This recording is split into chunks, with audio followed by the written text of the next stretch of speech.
The Dallas Stars are closing out a 3-game road trip with a stop in Music City to take on the Nashville Predators. On today's show, I'll be joined by Nick Morgan and Kimmel of Locked On Predators to talk all about the season finale between these two teams. It's all coming up on a Tuesday game day edition of Locked On Stars.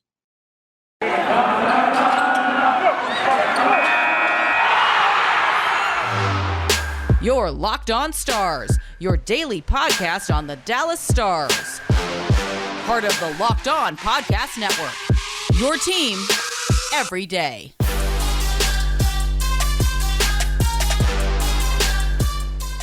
Howdy, Stars fans. Welcome back to the Locked On Stars podcast, the only daily podcast covering the Dallas Stars, part of the Locked On Podcast Network. Your team every day. I'm your host, Dane Lewis, your local expert on all things Dallas Stars hockey, credentialed member of the Stars media, coming to you on this Tuesday, March 8th, a Dallas Stars game day, closing out their 3-game road trip of Central Division opponents, the Nashville Predators. For the last time this regular season, these faded rivals will do battle. But before we jump into today's crossover episode with Locked On Predators, do want to take a moment and say thank you for stopping by today's episode of Locked On Stars, for making us your first listen of the day. Be sure to subscribe to and follow the Locked On Stars podcast wherever you get your podcast at, whether that's on YouTube or your favorite podcasting platform. We are free and available no matter where you listen or how you listen. But without any further hesitation, let's jump right over to the crossover that I did with Locked On Predators. Welcome in, everyone. This is Dane Lewis with the Locked On Stars podcast, joined now by both hosts of the Locked On Predators podcast, Nick Morgan and Kimmel. How are you guys today? Pretty good. That's good. Glad to collaborate with both of you guys at the same time. I know that we've worked together separately, and I know Predators fans, you've probably heard my voice on different podcasts with each of the respective hosts, but now we're all together. Our teams may not like each other very much, but, as a host of the shows, we can, get along pretty well with one another, I'd say. Yeah. It's a good group project. Yeah. We're a package deal. So whichever the box goes. Yeah, for sure. And I mean, this is, the last go around for these teams, the Stars and the Predators here in the regular season. Been a pretty competitive season series so far. Nashville has won 2 games. Dallas has won 1, but they've all been close. And the most recent one did go into overtime, went into a shootout, if I'm not mistaken, where the Nashville Predators did come out on top. But I know the month of February has been a little bit of, not the easiest sledding for this Predators team. What has kind of happened over the past month or so that's put the Predators where they are now, which is second in the wild card spot out west, as opposed to where they were around the All-Star break, which was around second in the division? Yeah, you hit the nail on the head. February hasn't exactly been a great month for the Nashville Predators. In fact, Ann and I kind of broke down on a podcast not too long ago, which was, I'm sure, fun for our viewers. But basically, you kind of think back towards November and December, even kind of the start of January, the Preds went on that really, really good run. They wound up being first place in the West for a while, and they kind of really got away from everything that made that team super sharp. The discipline kind of went out the door. The Predators started racking up penalties each and every game. They kind of nonchalantly playing in their own zone, a lot of turnovers, a lot of giveaways. And then as a result, you would kind of see these games where the Predators would dominate for 95% of the game. But in that 5%, whoever they're playing just jumped on them. And that wound up being the difference in the game. So luckily against San Jose on Saturday, where the Preds just absolutely destroyed them, you kind of saw them finally for the first time, and elaborate if you want, that I can remember them really playing a complete 60-minute game on both ends of the ice in a very long time. No, I would agree with that. I think we saw quintessential what the Predators have struggled with when we played the Seattle Kraken last week. And that was an instance where the Seattle Kraken scored 3 goals in 3 minutes. And those are the kind of lapses that the Nashville Predators have fallen into, especially in February, that have really had them falling in the standings. And there are simple things to clean up, but you You actually have to execute the cleanup, and that's what they have been struggling with at times. Yeah, and do you think, I mean, this is something I even talked about before the last matchup, and it obviously didn't play too much of a factor. But, there's been a lot of, I guess, emotions is the word Mhm. for this Predators team in February. You had Pekarine's number getting retired.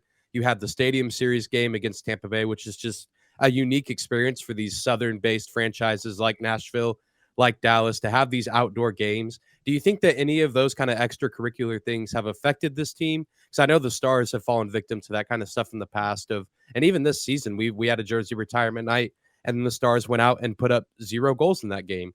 And so, do you think that that's played any factor into this past month for Nashville? And now that that's kind of behind them, they'll move on and go onward and upward, or not really? Well, I think you kind of saw that a little bit in the Seattle game. We described it as almost like that Monday back after a nice vacation. The Predators, of course, had the Pecorine jersey night against you guys, Dane. Hmm.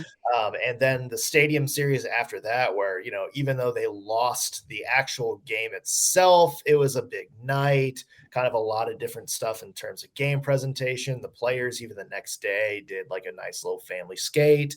And then the reality hit where you have to come back and actually play an NHL hockey game.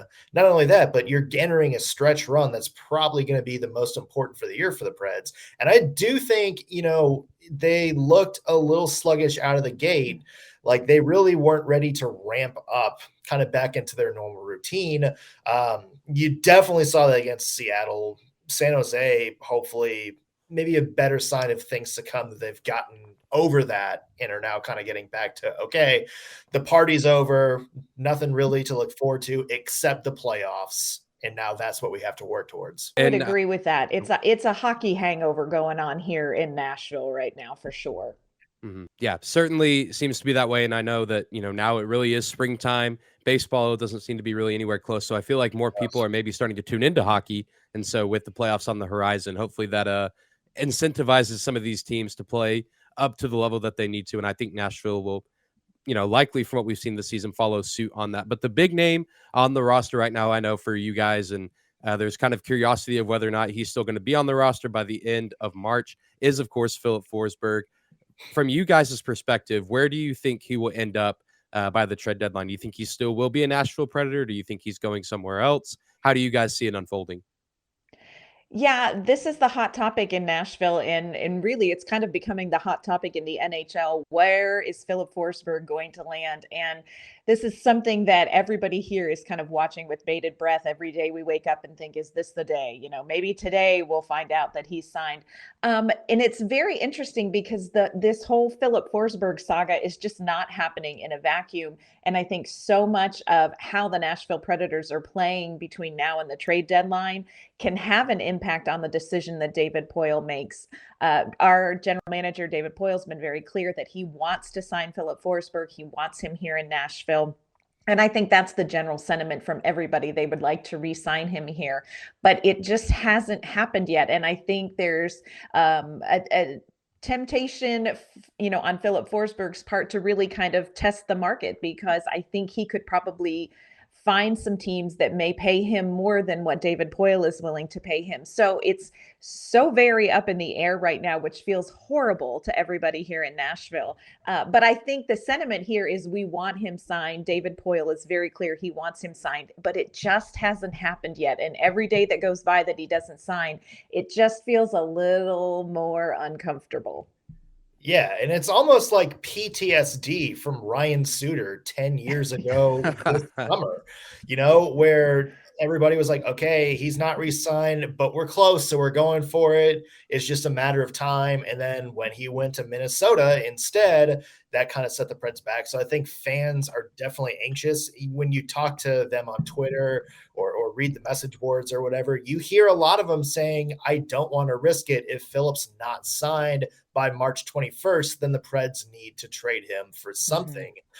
But at the same time, you look back at David Poile's past couple of trade deadlines. Mikael Granlund was an unrestricted free agent the past 2 seasons. Poile had a chance to trade him. He didn't.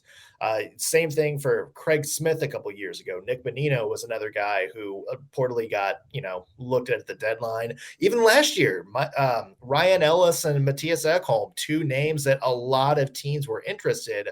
There are reportedly some offers on the table. Poyle said no to them both because he thought the Preds still had a chance to turn things around and win. So if the Predators are anywhere close to even contending for a playoff spot, I don't think Filip Forsberg goes everywhere. I think you're going to see him until the end of this year in a Nashville Predators uniform. What happens after that? That's a great question. Yeah, it seems to really be up in the air, and I agree. I think that this Nashville team is not the same without Filip Forsberg. Just the small sample size I've seen from them this year, 3 Stars games, and then a few other nationally televised games.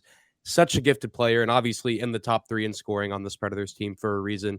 And we're gonna flip the script here in just a second. I'll be fielding some Stars questions from Nick and Ann, but before we do that, do want to take a moment and say thank you to one of the sponsors of today's crossover episode, and that is betonline.net.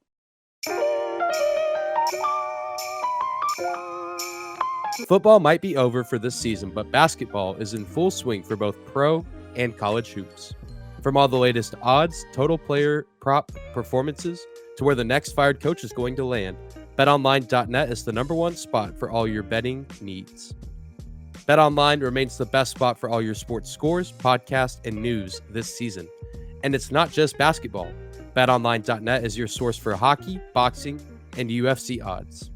Head to the website today or use your mobile device to learn more about the trends and action. BetOnline.net, where the game starts.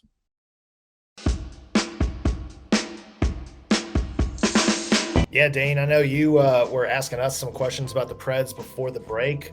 I kind of want to get your thoughts on the current Dallas Stars. And one thing that's kind of jumped out to me over the last couple of months or so is how much the depth guys have stepped up for the Stars. It's not every day you see Tyler Seguin and Jamie Benn kind of down the pecking order a little bit in the scoring standings.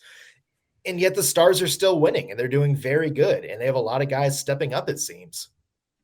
Yeah, it's been a weird year, and you're totally right. This is a Stars team that has been led literally by Jamie Benn and Tyler Seguin for years because alternate captain, but also statistically being led by this team, by those two guys. And so it's odd to kind of see these new names assert themselves, whether it's Rupe Hintz or Jason Robertson or even Joe Pavelski, who's an NHL veteran but new to the Dallas Stars. But yeah, the veteran guys that are also the third line, fourth line guys have kind of stepped up over the past few weeks and made a huge impact on this team that I think has helped propel the Stars to where they're at now. They've really been struggling for secondary scoring all season outside of their top line. And a lot of that really had to do with the lack of scoring from Seguin and Benn. Seguin has found his footing a little bit post All-Star break. Jamie Benn is still getting there a little bit. He's had some good games against Winnipeg over the last stretch of a month or so. But I think that's just part of the division rivalry that we have there with them. But yeah, this has been a weird season for secondary scoring for the Stars. Alexander Radulov is now back down on the fourth line, which he's, playing good minutes, just not getting a whole lot of production points wise. And I know he finally got a goal, or I think he hadn't scored in over a month or 2 months, and then he finally got a goal on Wednesday night against the Kings. That breaks our heart to hear that he's struggling, by the way. Every time we play you guys, I do think, oh, it's his old team. Maybe there's a little bit there, but it's not nothing there. I guess maybe one more try to dazzle the Nashville crowd one more time, because this is the last year on his deal. So who knows where he's going to end up by the end of the offseason or maybe the trade deadline. I don't think that he's going to be a really heavily shopped item at the trade deadline, but I guess you never know. But yeah, just a weird year all around, and a lot of rookies making their NHL debut. We had a rookie who's played several games in the league so far this year, finally score his first NHL goal in Minnesota on Sunday, where he actually grew up just 30 minutes from the arena. So that was really cool. Riley Tufte getting his first goal. So yeah, been a weird kind of odd bunch of characters filling out that bottom six and even some of the bottom defenseman spots for the Stars team. But the consistency on the top line has been good, and they've just needed some support on most nights from the goaltending, the defense, and secondary scoring. And it seems we're getting all those pieces to finally come together at the right time. So when you're talking about some goals and people who are having success scoring, let's talk about Jason Robertson for a minute. He's coming off of back-to-back hat trick games. What is going on with his game that's happening, that's helping him see this kind of success? What do you think is maybe different, or what is finally clicking for him? Yeah, I think a huge part of it is the fact that he gets to play on a line with Joe Pavelski every single day. Rupe Hintz is a good player in his own right, but also still young, still kind of developing his game.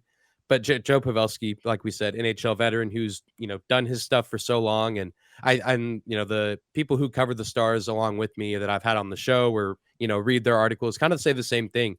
I mean, just working with the guy who has that kind of work ethic, who has the offensive scoring ability that he has, but also he brings his own style. Jason Robertson does. He kind of has this almost innocent look on the ice where he just kind of looks like a nice go lucky kind of kid. And that's, I mean, he's not really the enforcer or bully kind of player like a Jamie Benn or, an Alexander Radulov get in your face kind of guy. He's not afraid of the contact, but he's also, not going to be the one to issue it out, but he can take it with the best of them.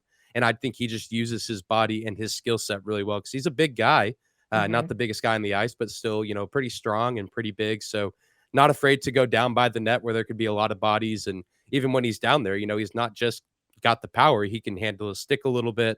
And so he's really just a very versatile player, very smart, and also very young. So that means a lot of speed and a lot of agility right now. And he's also super cheap as he's still on his rookie deal. I think he's being paid like under 800,000 this year, but going to be a restricted free agent in the offseason. So I imagine that Jim Nill and company will be looking to give him a pretty big paycheck in the summer. And I think many Stars fans echo that sentiment and hope that we see Jason Robertson here in Dallas for a while because he's truly a special player. I know last year he lost out in the Calder race to Kirill Kaprizov, and I think both those guys, Kaprizov and Robertson, are proving that there's no sophomore slump and that they both still very much belong in this league. And I think now the rest of the NHL is kind of taking notice on Jason Robertson. I think last year they were like, okay, yeah, good rookie year, on a struggling Dallas team. But now it's like, hey, this Dallas team has a shot at the playoffs, and this kid's really good. He leads the team in goals, second on the team in scoring. Like you said, just a fantastic season from him so far. Yeah, you mentioned guys that you want to see in Dallas for a long time. John Klingberg, I'm sure, is one of those guys. Kind of threw everybody for a loop earlier this year when there's talk about him maybe being traded, maybe him wanting to leave Dallas. What is that situation like now? And do you see him even potentially maybe being involved in some sort of hockey trade? Or do you think Dallas is really going to buckle down, try to get this contract situation under control? Yeah, it's been quite the ordeal. I mean, even back a month or two ago, maybe a little bit after Christmas, after all those COVID pauses, there was kind of that rumor that, hey, John Klingberg wants out of Dallas. He's not going to get this 8-year deal that he wants, which I still don't think is the case. He does want Miro Heiskanen level money, but he's like 6 years older than Miro Heiskanen and definitely not the player that he once was, but still a good player and had a really good game on Sunday against the Wild, but also has had some really bad games this year. And so his trade value is probably going up and down every single day, like the stock market, I guess, if you will. That's a weird illusion for a hockey player, but yeah, I think at this point in the season, the Stars are likely going to look to keep the roster pretty much the same. They don't really have very much cap room really to, move guys around or add a big piece at the trade deadline. They probably would like to, but I just don't think it's going to be possible. If there is a guy that's going to get dealt, it's probably going to be Klingberg with his contract expiring. And there's a good chance he could still leave in the offseason if he wants that big 8-year deal. So, and the Stars may just say, hey, if he's going to leave, let's try to get something for him, even if it is draft picks, a few prospects, a bottom 6 kind of player. I can see it happening, but also would not be shocked if the Stars just let the trade deadline come and go without making any big moves. Because I think as of right now, this unit that they have is playing really well. They're probably having one of their better stretches of the season. And so unless something drastic happens between now and the deadline, I imagine that the pieces will stay pretty well intact. And I think that includes John Klingberg. And he's really a good piece for the Stars team if they do make the postseason. He's been a fantastic postseason performer really ever since he's been a Dallas Star. Yeah, it kind of feels like the same situation as Filip Forsberg in Nashville, doesn't it? I mean, just kind of that really good player is going to help you in the playoffs, but is it worth maybe keeping him or maybe trading him, depending on how good the team is. So it's kind of funny that they're in the same situations there. Want to talk more about the game tonight, but first, though, want to mention our friends at RockAuto.com. With the ever-increasing numbers of makes and models on the road, it's now impossible for your local chain auto parts store to stock all the parts you need. So why endure all that pointless questioning from the people at the front desk asking you about makes or models? You have no idea what they're talking about, be honest. You have computers with access to RockAuto.com that will help you sort out all the nonsense and keep money in your pocket. Rock Auto saves you both time and money. So why would you choose to spend 30, 50, or even 100% more for the same parts from a chain store or car dealership? Rock Auto is also a family business serving do-it-yourselfers for over 20 years, and their prices are relatively low for every customer. So go to rockauto.com right now and see all the parts available for your car or truck. Write Locked On in their How Did You Hear About Us box so they know we sent you. Amazing selection, reliably low prices, all the parts your car will ever need. rockauto.com.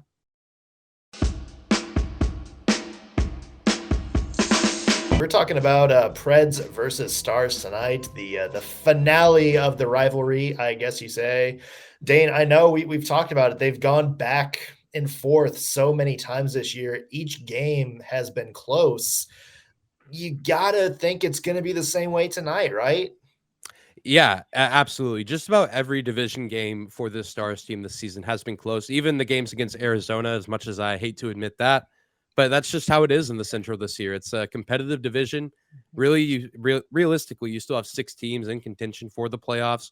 Winnipeg's starting to slide out a little bit, but then they'll always rattle off 2 or 3 games in a row to stay in the picture. So it's just an absolute, slugfest night in and night out. And now with both these teams sitting where they're at, 1 and 2 in the wild card spot, I think that adds a little extra incentive because now Minnesota's starting to slip. And so one or both of these teams could be vying for that spot. And in all reality, neither team is that far behind St. Louis in second. So I think both these teams recognize there's a lot on the line, and it's much better to be in the top 3 in the division than the wild card come playoff time. For sure. So one of the things that we have talked about, I know with Nashville, is special teams and how special teams kind of can affect the game. We look back at the most recent game. Each team had opportunities on the power play. Neither team could capitalize on it. How are special teams in Dallas, and how do you see that affecting the outcome of this game? Yeah, I think it's going to play a pretty big role. The special teams are in a weird space because most of the season, the story has been the power play has been really good. The penalty kill has been below average or, okay some nights, but pretty much below average. But now the narrative has almost flipped where ever since the All-Star break, the Stars are like a top 3 unit in the league as far as penalty kill. They're almost better defensively on the ice when they're playing 4-on-5. And I've been getting more excited as of late whenever the Stars are on the man disadvantage rather than when they have an extra man, because the power play has been next to non-existent outside of this last game against the Wild, where I think they finally had a multiple goal power play point game for the first time in what felt like months, maybe even since the All-Star game. So it's been really weird. And every time they do score a power play goal, or at least, have some sort of life and heartbeat on the power play, it's like, okay, maybe it's finally coming back because this has really been a defining aspect for the Stars team this season. And they're really, really a much better team when the power play is buzzing on all cylinders. It really hasn't been there. Hopefully they can get it here in Nashville, because I know Nashville has historically this season been the same way. They've been a consistent top 10 team on the power play. So how do you guys see it shaping out for Nashville on the side of special teams in this game? Well, that's still very weird to hear because as Predators fans is. will attest to, power play hasn't exactly been the cornerstone of the franchise the past 5 years. But you're right. I mean, the Predators' top power play line has been on fire this season, and they've done a lot of damage. You kind of look at them compared to last year when they were very bad, and you kind of just see a total revamp of that unit, not just the people that are on there, because the people that are on there are relatively the same. I mean, Forsberg, Duchesne, Johansson, Yossi. So those groups pretty much the same, but it's how they're playing. There's a lot more movement. There's a lot more priority and kind of getting the defense twist around as opposed to just getting the puck in one spot and ready, aim, fire. So it's kind of a different philosophy. But the thing is, and the thing I wanted to talk about a little bit here, Dane, was I think depth. We talked about this earlier. Depth is going to be the key, I think, tonight. And I know you and I have talked about past the Herd line versus the guys like Rube Hintz. But there's a little bit of a twist now in that the Preds' fourth line, Michael McCarron, Matt Luff, and Phil Tomasino, they have been on a tear. Of course, they had a big scoring game against San Jose on Saturday. But even before that, I mean, me and Anna talked about this before. They've been the Preds' most consistent line just in terms of play. And, I know you talked earlier about like Riley Tufte getting his first goal the other night. They have guys like Luke Glendening now on your end. And yeah, even though Radiloff's on the fourth line now, we know he has the ability to just get on a hot streak at any time and score really good goals. So to me, that is going to be the interesting thing to watch tonight, is just the bottom half of that forward group. Yeah, I agree. I think that really can be where the game is either won or lost. Because we all know the top tier talent for both these teams is some of the best in the NHL on a good night. And so I think especially you said Luke Glendening and Michael Raffl's another guy that the Stars got in the offseason from Philadelphia, who's been hovering in the bottom six pretty much all season, not getting a lot of goals, but just a lot of really smart players at the bottom six for the Dallas Stars. Jacob Peterson is a rookie who's been on the bottom six pretty much ever since day one. He actually scored the first goal of the season for the Stars against the Rangers, which was so weird because everyone was excited. And then everyone was like, who is this guy?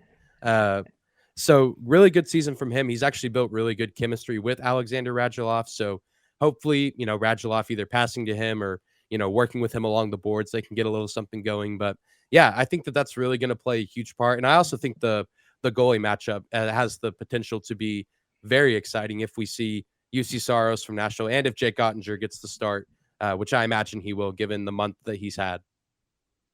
Yeah, he has been, Ottinger's really playing very good hockey. UC Saros, since the All-Star game, he's maybe not been peak UC Saros like what we saw earlier, but the UC Saros of old came back against San Jose.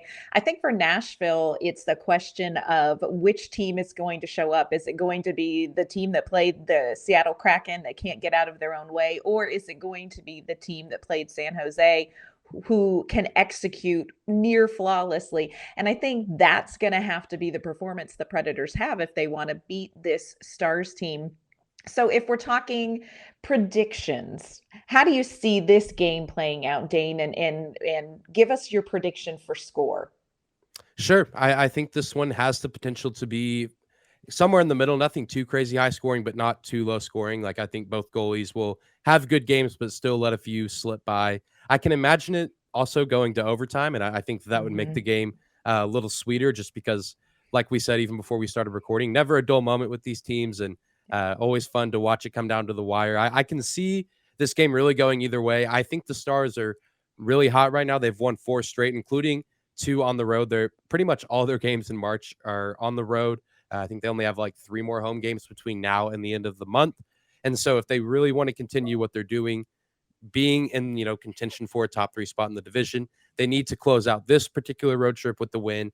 And I think they have the capability to do that because Winnipeg and Minnesota are both really tough venues to play in. Nashville, also a tough venue, a tough team.